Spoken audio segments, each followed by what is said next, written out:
প্রিয় দর্শক, radiant care চেতনা নজরুল অনুষ্ঠানে আপনাদের সকলকে স্বাগত জানাই। আমাদের জাতীয় কবি কাজী নজরুল ইসলাম আমাদের চেতনায়, আমাদের মননে, আমাদের বিশ্বাসে, আমাদের আদর্শে কতটা আছেন, কতটা আমরা তাকে আমাদের প্রয়োজনে, আমাদের দুঃসময়ে, আমাদের সুসময়ে, আমাদের প্রেমে বিরহে, আমাদের বিজয়ে কাছে পাই, সেসব নিয়ে আমরা আলোচনা করি। চেতনায় যদি নজরুল থাকে তাহলে আমাদের পক্ষে অনেক কিছুই করা সম্ভব। আজকে চতুর্দিকে রাষ্ট্র সংস্কারের কথা উঠেছে, কিন্তু আজ থেকে প্রায় 90 বছর আগে আমাদের জাতীয় কবি কাজী নজরুল ইসলাম এই রাষ্ট্র সংস্কার নিয়ে কথা বলেছিলেন তার নানা প্রবন্ধে এবং কবিতায়। এবং সমাজের যে সমস্ত বৈষম্য, যে সমস্ত অনৈক্য, যে সমস্ত সংঘাত, তার বিরুদ্ধে নজরুল স্পষ্ট ভাষায় কথা বলেছিলেন এবং সমাধান দিয়েছিলেন। সেগুলো আমরা অনুসরণ করিনি। আমরা দুর্ভাগা এক জাতি। আমরা বারবার আমাদের সেই সব গুণী মানুষ, প্রিয় মানুষ, শ্রেষ্ঠ মানুষদেরকে অবহেলা করে, তাদেরকে আমাদের পাথেয় না করে আমরা বিবেচনা করেছি ভুল মানুষকে, ভুল সময়কে। কিন্তু আজকে সময় এসছে রাষ্ট্র সংস্কারের, আজকে সময় এসছে নিজেদের সংস্কারের, আত্ম আবিষ্কারের। সেই বিষয়গুলো নিয়ে কথা বলবো। আজকে আমাদের আয়োজনে আছেন দেশবরেণ্য নজরুল সাধক, নজরুল ইনস্টিটিউটের সম্মানিত সাবেক নির্বাহী পরিচালক জনাব এফ.এম. হায়াতুল্লাহ।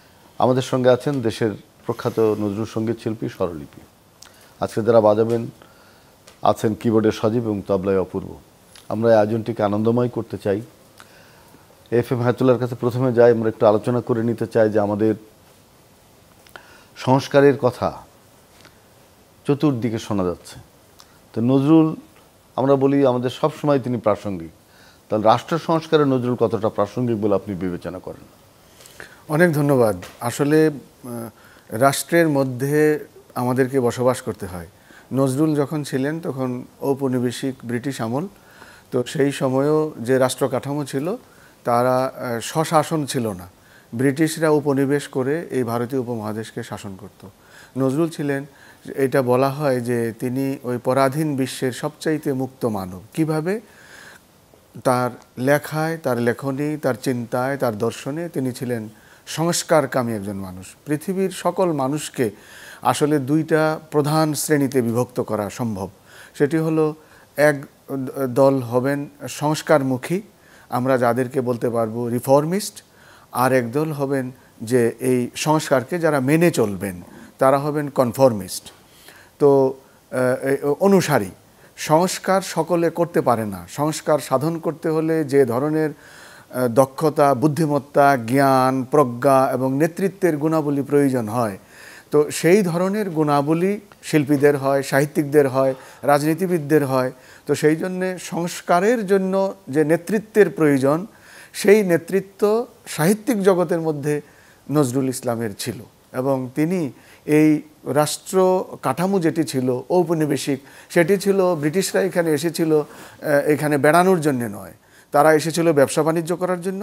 এবং এই বাণিজ্য করতে করতে আমাদেরই দেশীয় দোসররা, এই যে এখন যেমন আছে তখনও সেরকম ছিল, তো সেই দেশীয় দোসরদের সাথে তারা যোগসাজশ করে এই দেশের রাষ্ট্র কাঠামো দখল করে নেয়। এবং কি অদ্ভুত যে 1757 খ্রিস্টাব্দ থেকে 1857 খ্রিস্টাব্দ পর্যন্ত 100 বছর একটা কোম্পানি যারা এসেছিল এখানে ব্যবসা করতে, ইস্ট ইন্ডিয়া কোম্পানি, এটা নেদারল্যান্ডসে উদ্ভূত একটা কোম্পানি, সেই কোম্পানি এই দেশকে মানে শাসন করত, কোম্পানির শাসন ছিল। তারপরে 1857 খ্রিস্টাব্দে থেকে 1947 খ্রিস্টাব্দ পর্যন্ত এটাতে ব্রিটিশ রয়্যাল গভর্নমেন্ট এসে তারা এটাকে শাসন করে মোট 190 বছর।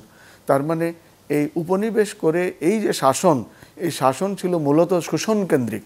তারা এই দেশকে উন্নয়নের দিকে এগিয়ে নেওয়ার জন্য, তারা এই দেশের মানুষের জীবনমান উন্নয়নের জন্য চেষ্টা নিয়ে এখানে আসেনি।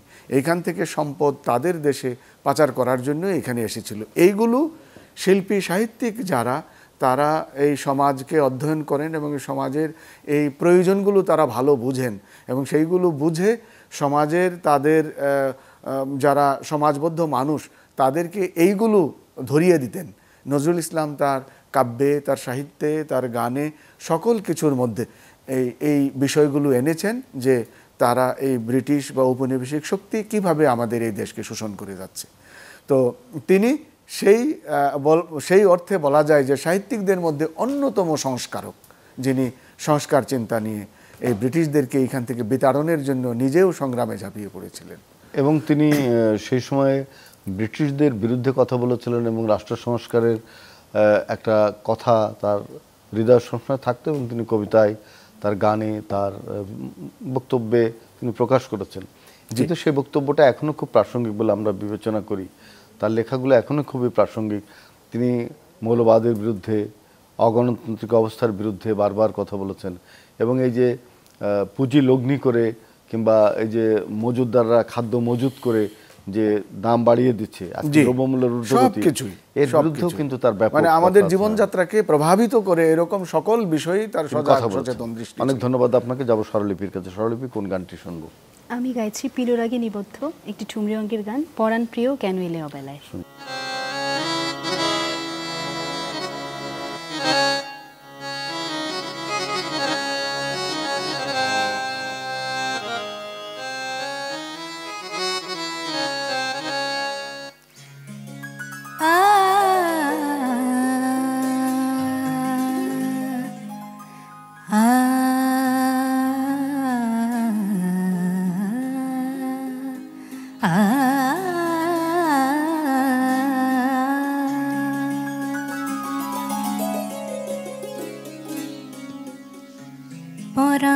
পরাণ প্রিয়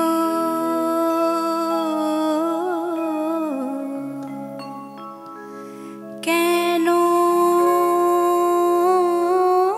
এলে অবেলায়, পরাণ প্রিয়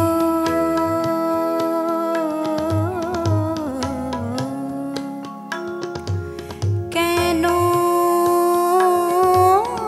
এলে অবেলায়, শীতল হিমেল গায়ে ফুল ঝরে যায়,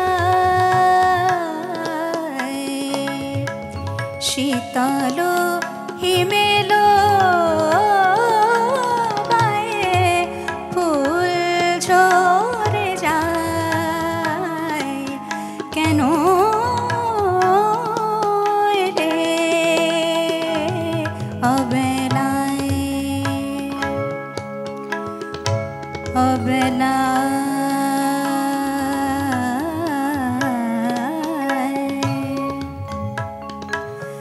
কেন এলে অবেলায়,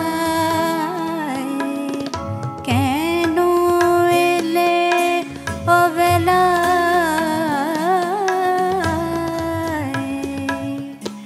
কেন এলে অবেলায়।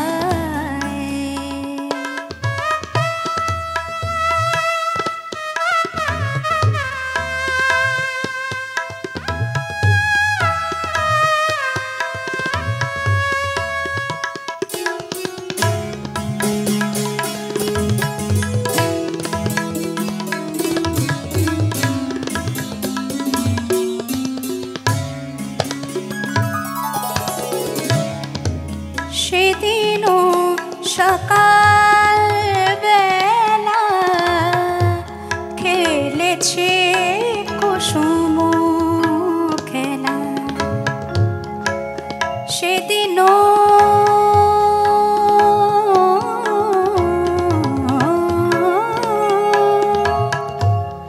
সেদিনও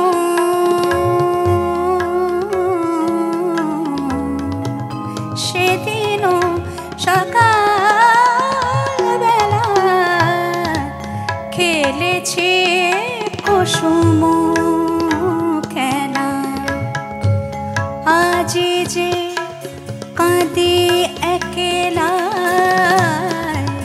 আজি যে কাঁদে একলা, আজি যে কাঁদে একলা, আজি যে কাঁদে একলা, আজি যে কাঁদে একলা, এ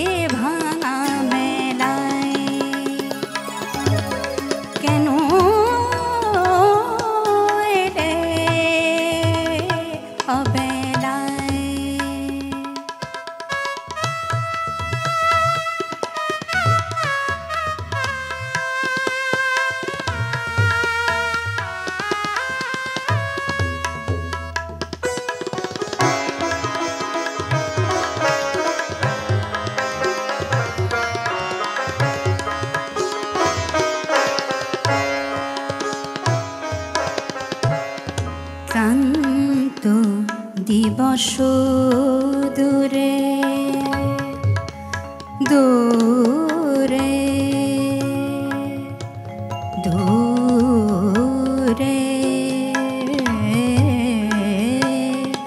দূরে কাঁদেছে পিলুর সুরে ক্লান্ত দিবস দূরে কেন শত পথ ঘুরে কেন শত পথ ঘুরে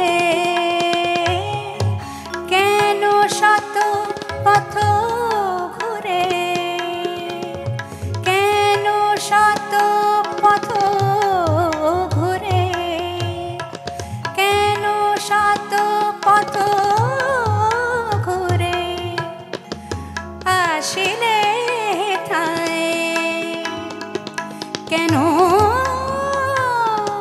কেন এলে অবেলায় পরাণ প্রিয়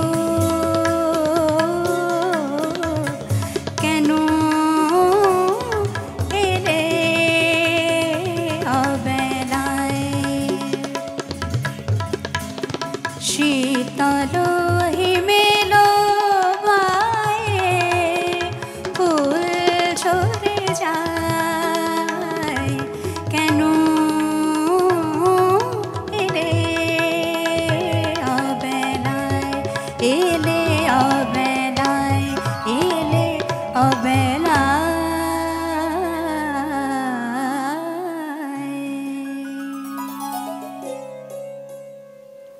অসাধারণ, কেন এলে অবেলায়। আসলে অবেলায় আসা তো আমরা চাই না, আমরা চাই যে সময় মতো আসুক এবং সময় মতো তার নজরুলের এইসব বেদনার গান, এই বিরহের গান, তার চাওয়া যা সে গানগুলো অসাধারণ। আমরা FM হায়াতুল্লাহর কাছে জানতে চাইব যে নজরুল যে শিক্ষা সংস্কারের কথা বলেছিলেন সেই আজ থেকে 100 বছর আগে, সেটা আমাদের এখন করণীয় কি, সেই বিষয়টি জানবো। অত্যন্ত গুরুত্বপূর্ণ প্রশ্ন বা একটা অত্যন্ত গুরুত্বপূর্ণ বিষয় যেটি আপনি একটু আগে পেশ করেছেন, সেটি হলো যে নজরুল তার দর্শন ছিল, তার চিন্তা ছিল, তিনি ধারণা করতেন শুধু না, তিনি বিশ্বাস করতেন যে মানুষ কর্তৃক মানুষের শোষণ হচ্ছে মানুষের প্রগতি বিরোধী। এটি এক ধরনের শুধু না, একেবারে একটি সুস্পষ্ট বৈষম্য, এক মানুষ আরেক মানুষকে শোষণ করবে। তো এই শতেক বছর আগে নজরুলের শিক্ষা বিষয়ক আমরা আমাদের কারোর নজরুলের প্রতি এটির ভীষণ রকম অশ্রদ্ধা, কারণ নজরুলকে অধ্যয়ন না করে আমরা দেখি যে একটা একাডেমিক গোষ্ঠী নজরুলকে চিরকাল এড়িয়ে চলেছেন। মনে হয়েছে যে নজরুল আসলে তার স্কুলিং শেষ হয়নি, তো স্কুলিং রবীন্দ্রনাথেরও শেষ হয়নি, স্কুলিং ম্যাক্সিম গোর্কির শেষ হয়নি, দোষ সব নজরুলের। তো নজরুলকে এরকম দোষী করে এই গত শতেক বছর চলেছে, এখনও এটা অবসিত হয়নি পরিপূর্ণরূপে। নজরুলকে অধ্যয়ন না করেই নজরুলের শিক্ষা নিয়ে একটি স্বতন্ত্র ভাবনা ছিল এবং নজরুলের শিক্ষা বিষয়ক 3টি গুরুত্বপূর্ণ প্রবন্ধ আছে। একটি প্রবন্ধের নাম জাতীয় বিশ্ববিদ্যালয়। এই যে জাতীয় বিশ্ববিদ্যালয় বাংলাদেশের সরকার সৃষ্টি করেছেন, তারও বহু আগে নজরুল ভেবেছিলেন। জাতীয় বিশ্ববিদ্যালয়ের বিষয়বস্তু এক্স্যাক্টলি আমাদের সরকার জাতীয় বিশ্ববিদ্যালয় প্রতিষ্ঠা করে জাতীয় বিশ্ববিদ্যালয় থেকে যা মানে আহরণ করতে চায়, নজরুল সেই ভাবনাটাই ভেবেছিলেন। নজরুল চেয়েছিলেন যে শিক্ষা মানুষকে এমন অধিকার সচেতন করবে, শিক্ষা মানুষকে এই পরিমাণে, অর্থাৎ ওই যে একটু আগে আপনি যেটা বলেছেন যে পুঁজির যেন শোষণের হাতিয়ার না হয়, শিক্ষা মানুষকে ওই রকমভাবে গড়ে তুলবে যে শিক্ষা সকলের জন্যে সার্বজনীন হবে। নজরুলের সবচেয়ে বড় কথা ছিল যে কেরানি তৈরি করার শিক্ষা যেন না হয়। এই যে এত বছর আগে তিনি ভেবেছিলেন, সেইটা তো আমরা এখন পর্যন্ত রূপায়িত করতে পারিনি। এখনও শিক্ষা কিন্তু আমাদেরকে বিভক্ত করে দেয়। যে শিক্ষা আমাদেরকে ঐক্যবদ্ধ করার কথা, যে শিক্ষা হবে বৈষম্যহীন, আমরা দেখা যায় যে একটা শ্রেণী এখনও তো আমরা ওই ইংরেজি শিক্ষার দিকে, এবং যারা বিত্তবান সন্তানদেরকে অনেক বেশি লেখাপড়া করাচ্ছে দেশের বাইরে, শিক্ষাকে একটা পণ্য হিসাবে গণ্য করে এই শিক্ষাটা বিনিয়োগ করছে, একটা পুঁজি।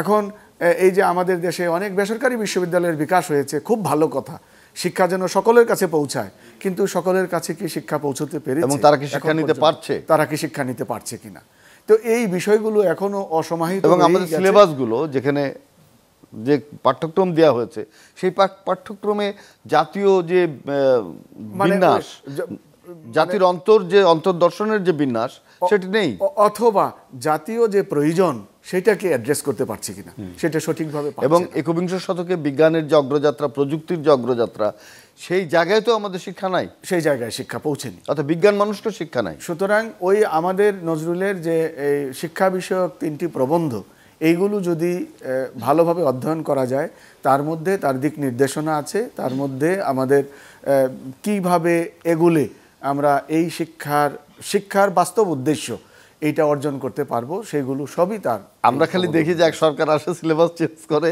তার মতো করে আরেক সরকার আসে তার মতো করে চেঞ্জ করে, কিন্তু সামগ্রিক যে শিক্ষা ব্যবস্থার উন্নয়ন এবং সমগ্র জাতিকে একত্র করে যে শিক্ষা ব্যবস্থার একটা দিক নির্দেশনা জাতির জন্য থাকবে, একটা মানবিক মূল্যবোধ সম্পন্ন গণতান্ত্রিক শিক্ষা ব্যবস্থা হবে, বিশ্বের সঙ্গে তাল মিলিয়ে সেই শিক্ষা ব্যবস্থা একেবারেই অনুপস্থিত, শুধুমাত্র আমাদের প্রাথমিক স্তরে না, আমাদের বিশ্ববিদ্যালয় পর্যন্ত। আজকে বিজ্ঞানের যে উন্নয়ন হয়েছে সেই উন্নয়নের ধারে কাছে আমাদের শিক্ষা নেই।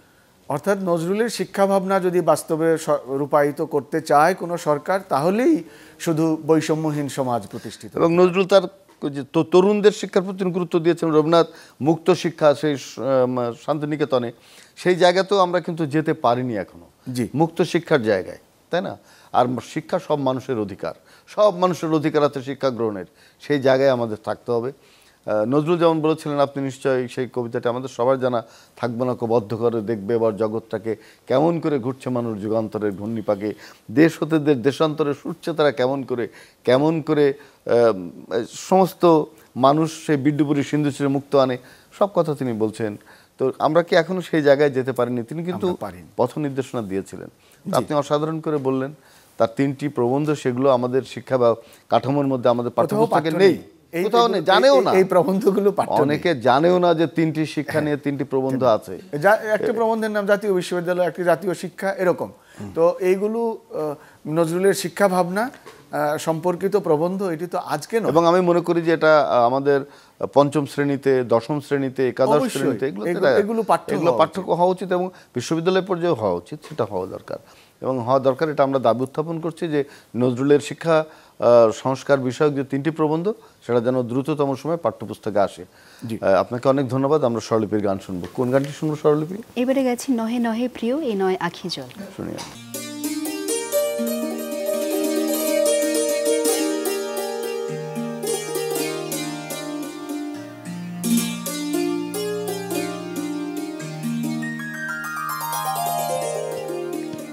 নহে নহে প্রিয় এ নয় আখি জল, নহে নহে প্রিয় এ নয় আখি জল, মলিন হয়েছে কমে চোখের কাজল, মলিন হয়েছে কমে চোখের কাজল, নহে নহে প্রিয় এ নয় আখি জল।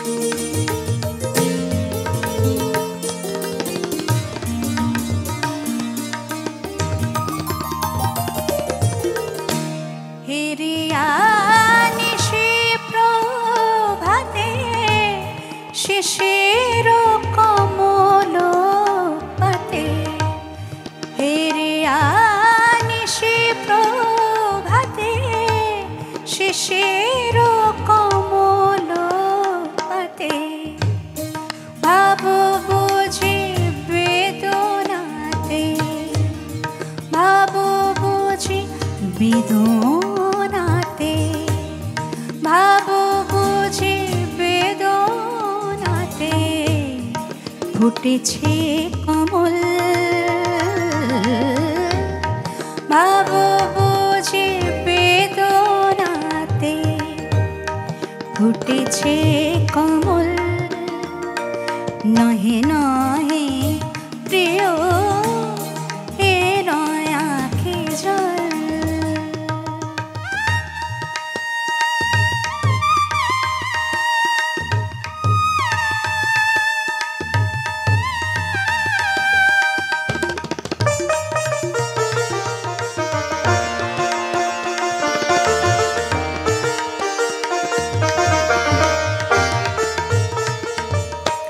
এ শুধু শীতের মেঘে কপট কুয়াশা লেগে এ শুধু শীতের মেঘে কপট কুয়াশা লেগে ছলনা উঠেছে জেগে এ নহে বাদল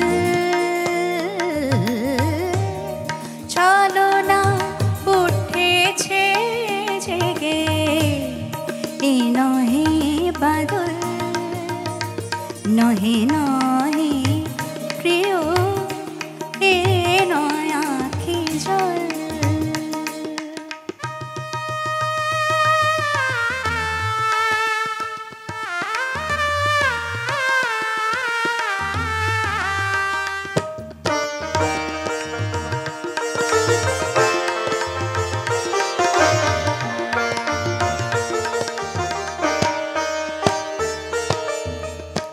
কেন কবে খালি খালি হলি রে চোখের বালি কেন কবে খালি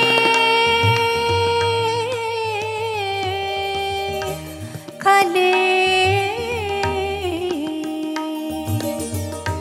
কেন কবে খালি খালি হলি রে চোখের বালি কাঁদাতে গিয়া কাঁদালি নিজেরে কেবল কাঁদাতে গিয়া কাঁদালি নিজেরে কেবল নহে নহে প্রিয় এ নয় আঁখি জল নহে নহে প্রিয় এ নয় আঁখি জল এ নয় আঁখি জল এ নয় আঁখি জল দুর্দান্ত অসাধারণ গাইলেন আপনি স্বরলিপি। নজরুলের গান গাওয়া খুব আসলেই কঠিন। একটা ছোটবেলা থেকে যদি একটা সাধনা না থাকে, একটা দীর্ঘ সময় ধরে নজরুলের গানের সঙ্গে যুক্ত না থাকলে নজরুলের গান গাওয়া সত্যি কঠিন, কারণ এটা পরিপূর্ণভাবে একটা আপনার উচ্চাঙ্গ সঙ্গীতের সঙ্গে যুক্ত, তাই না? রাগ সঙ্গীতের সঙ্গে যুক্ত নজরুলের প্রতিটি গান, এমনকি আধুনিক গানগুলো, তাই না? তো অনেক ধন্যবাদ। আমরা একদম শেষ পর্যায়ে চলে এসেছি। আমি এক কথায় যদি আপনি বলেন FM হায়াতুল্লাহ, যে সংস্কার কি, নজরুল ভাবনার সংস্কার কি কখনো আমরা দেখে যেতে পারবো?